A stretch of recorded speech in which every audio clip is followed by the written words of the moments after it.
Hello friends, स्वागत है आप सभी का हमारे इस यूट्यूब चैनल में।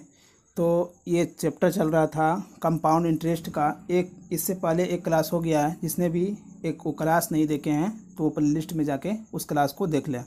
तो 8वां नंबर है, क्वेश्चन है कि चक्रवृद्धि ब्याज वार्षिक रूप से संरचित होता है, पर निवेश की गई एक निश्चित राशि 3 वर्षों में 5,040 रुपया हो जाती है।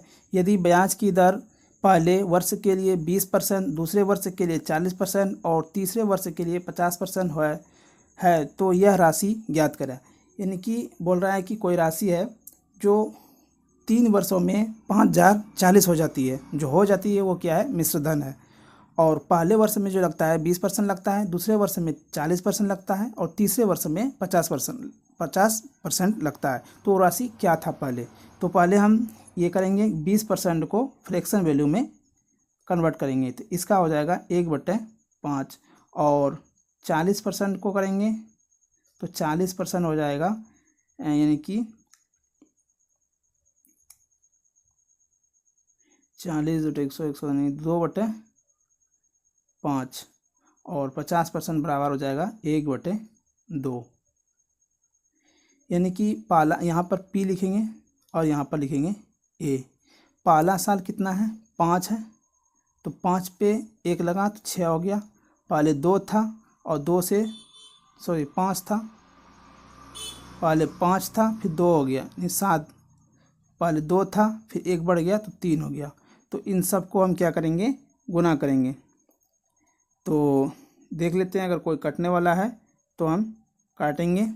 जैसे यहाँ पे कट रहा है 2 से 3 बार में ये कट रहा है, तो 5 × 5 करेंगे तो कितना हो जाएगा? यहाँ पे 25 हो जाएगा। और 3 × 3 = 9 × 7 = 63 हो जाएगा। यानी कि इन दोनों से 25 से 63 हुआ। 25 से 63 ये निकालना है हमको, राशि निकालना है। क्या है? राशि निकालना है। तो पहले कितना था? यानी 5,040 रुपया हो रहा है। और 5,040 किसके बराबर है? 63 के बराबर है। और निकालना है हमको 25 का वैल्यू निकालना है। 25 का वैल्यू निकालना है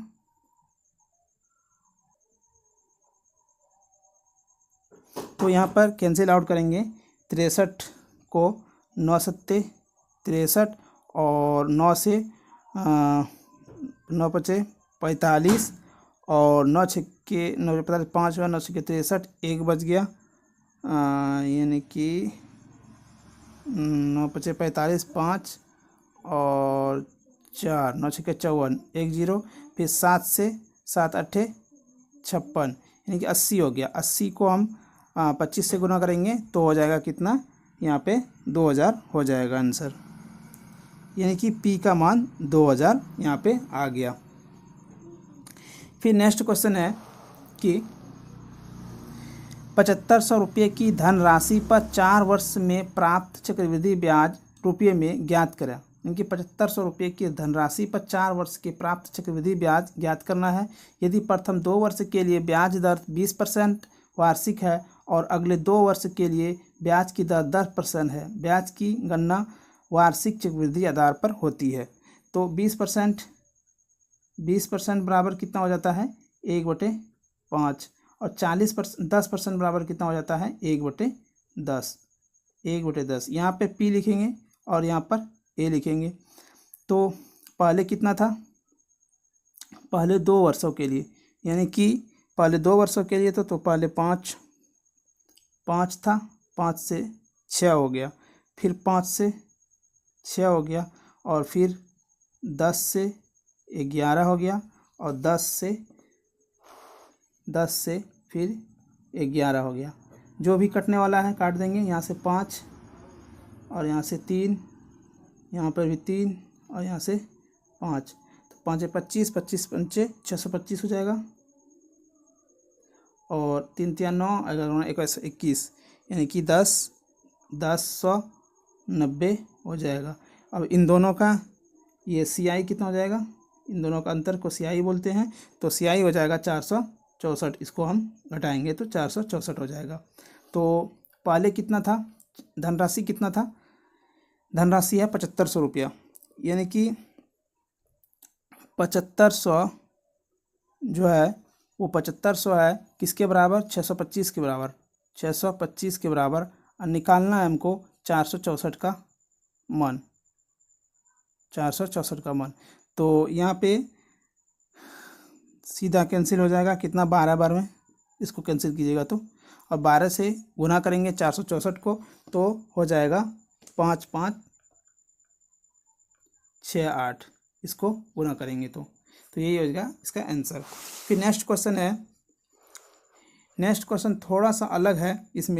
इसमें अलग क्या है कि इसमें बोल दिया है कि यहाँ पर देखिए 1.5 वर्षों के लिए, यानी कि 200 रुपये की धनराशि को 1.5 वर्षों के लिए 10% प्रति वर्ष चक्रवृद्धि ब्याज यानी कि वार्षिक रूप से संयोजित होता है पर निवेश किया गया, तो 1.5 साल बाद कितना ब्याज होगा वो निकालना है। 1.5 साल बाद, तो 1.5 साल बाद यानी कि 1 महीना, 1.5 वर्ष बाद, तो इसको हम 2 मेथड से कर लेते हैं। इसको हम एक ही मेथड से करते हैं, बाद में ये वाला नीचे वाला 2 मेथड से करेंगे। तो 10% बराबर कितना हो जाता है, 10% बराबर हो जाता है 1/10, ठीक, 1/10 हो जाएगा यहाँ पे। अब 1/10 जो हो जाएगा यहाँ पे, तो सबसे पहले हम इसको हम ये निकालेंगे 1.5 वर्षों के लिए, जहाँ बोलेगा 1.5 वर्ष, तो 1.5 वर्षों के लिए पहले हम क्या करेंगे, 1 वर्ष निकालेंगे। तो 1.5 वर्ष 10%, 1 वर्ष के लिए 10%, और दूसरे वर्षों के लिए हम 1/2 का 10%, कितना हो जाएगा, 5%, 5% हो जाएगा। तो 10 वर्ष, यहाँ पर हम इसको फ्रैक्शन वैल्यू हो जाएगा, डायरेक्ट अब निकाल लेते हैं। इसका फ्रैक्शन वैल्यू कितना हो जाएगा, 1/10, और इसका फ्रैक्शन वैल्यू कितना हो जाएगा, 1/20 यहाँ पे। अब यहाँ पे लिखेंगे P, यहाँ पे A, पहले कितना था, कितना 1.5 वर्षों के लिए, तो पहले कितना था 10, 10 से 11 हो गया, और पहले यहाँ पर 20 था, और 20 से 21 हो गया, तो 20 से 21 हो गया।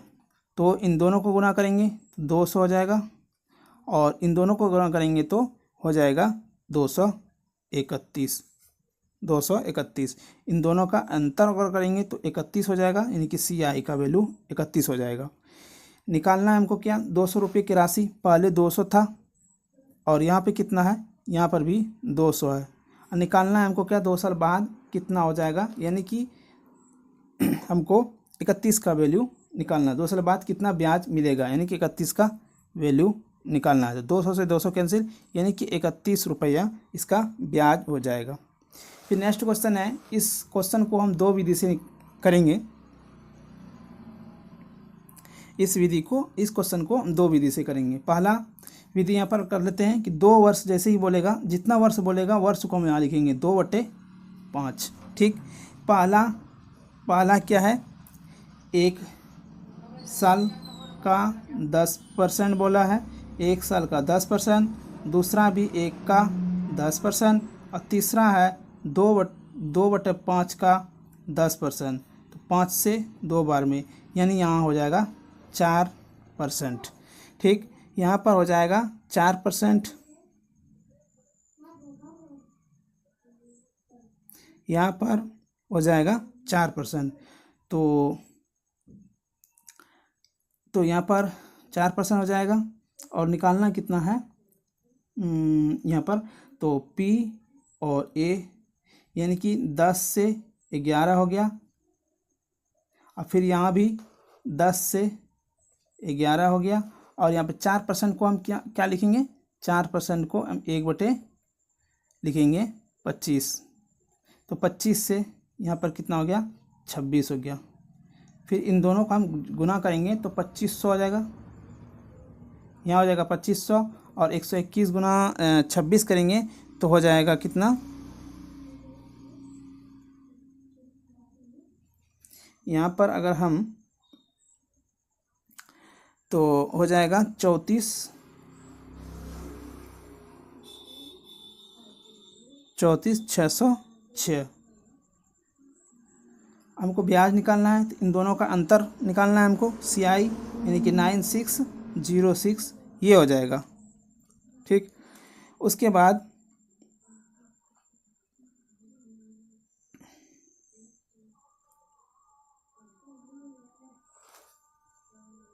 उसके बाद क्या हो जाएगा, यानी कि यहाँ पर कितना है 2500 रुपये का राशि, यानी कि 2500 किसके बराबर है, 2500 के बराबर है। यहाँ पे देख लीजिए, यहाँ भी 2500 निकला था, तो यहाँ भी हम लिखेंगे 2500। और निकालना है हमको सी आई का मान 9606 है। 2500 से 2500 कैंसिल हो जाएगा। अब मेरा आंसर जो होगा वो 9606 ही आ जाएगा। ठीक, अगर हम इसको अलग विधि से बनाएं तो बन जाएगा, लेकिन इसको हम रहने देते हैं इसी मेथड से। ट्री मेथड बहुत लंबा हो जाएगा प्रोसेस। तो फिर उसके बाद नेक्स्ट क्वेश्चन है कि मूलधन और मिश्रधन का अनुपात ज्ञात कीजिए। यदि चक्रवृद्धि ब्याज की दर 12.5% वार्षिक तथा समय 1 वर्ष 2 माह है।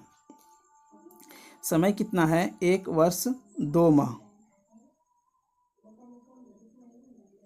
तो अब यहाँ पर हम निकालेंगे, देखिए सबसे पहले हम परसेंटेज वैल्यू को 12.5% के बाद में 24 एक 25 हो जाता है, 25/2%। और इसको हम अलग करेंगे तो हो जाएगा 1/8, 1/8 आ जाएगा, 1/8 आ जाएगा। और उसके बाद हम यहाँ पर 1 वर्ष 2 माह को हम लिखेंगे। 1 वर्ष तो 1 वर्ष हो जाता है, और 2 माह को हम साल में कन्वर्ट करेंगे।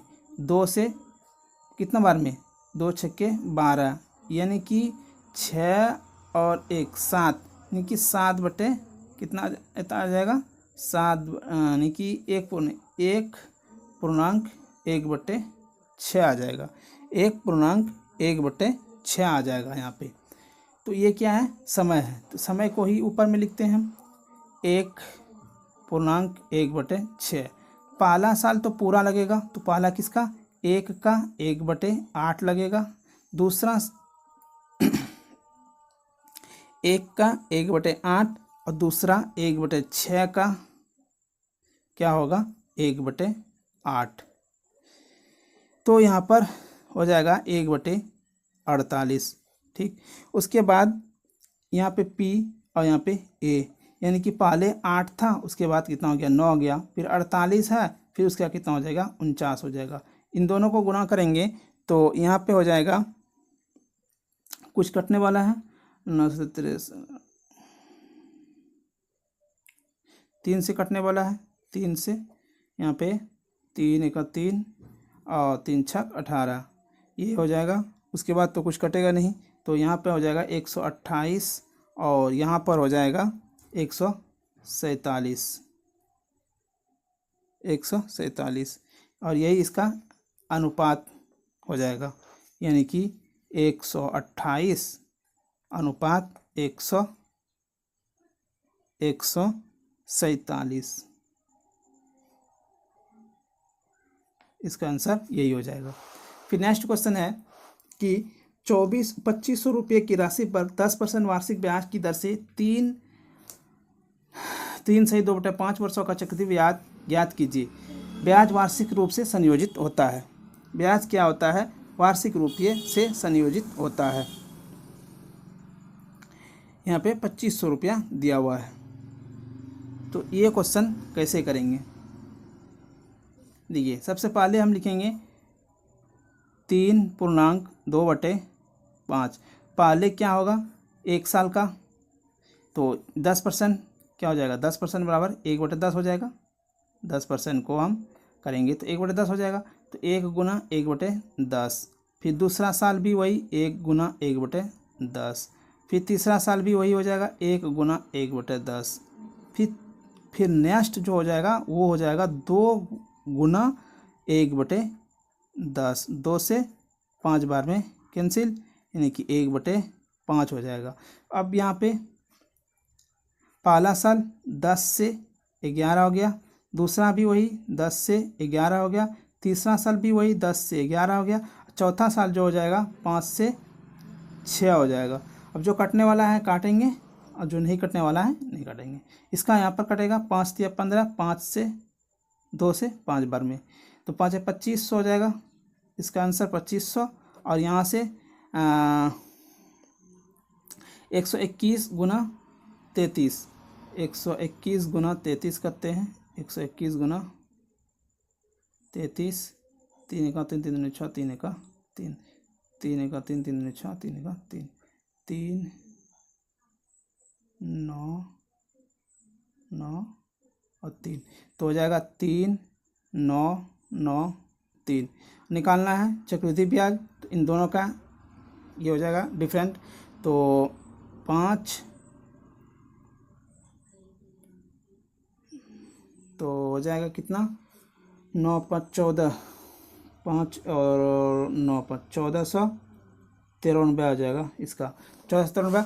तो यहाँ से कितना है 2500, और यहाँ का वैल्यू भी 25,000 है, यहाँ पर 25,000 है, 25,000 2500 का वैल्यू है, और निकालना है हमको 14,1493 का मान। तो यहाँ पे 10 से कट जाएगा, तो आ जाएगा आंसर 14,930 रुपया, 14,930 रुपया इसका आंसर आ जाएगा। फिर नेक्स्ट क्वेश्चन है कि एक निश्चित राशि 1 वर्ष 9 महीने की अवधि के लिए 10% वार्षिक चक्रवृद्धि के आधार से उधार दी गई है। यदि चक्रवृद्धि ब्याज इतना रुपया है तो उधार दी गई धनराशि क्या है।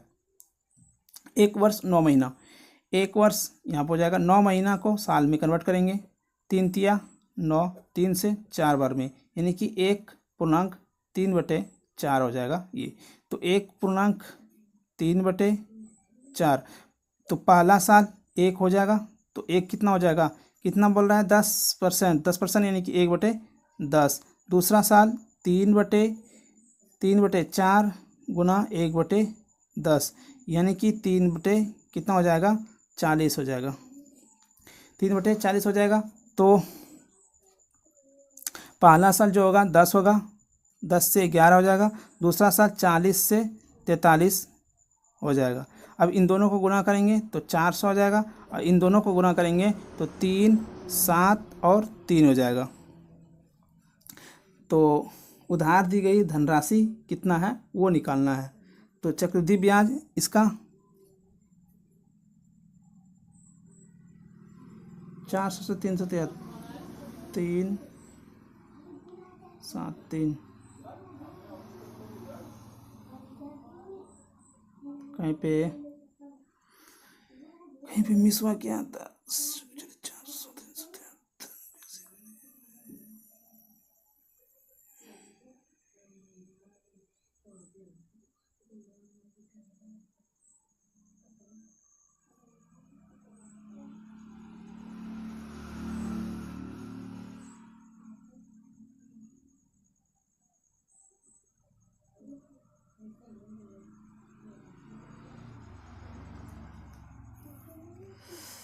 3 3 9 3 के 12, 1/3/4, 3/4, 3 यानी 40, 3 43,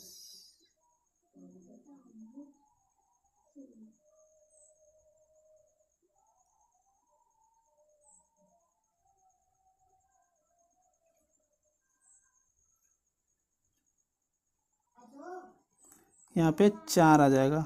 तो यहाँ पे कितना हो जाएगा 73।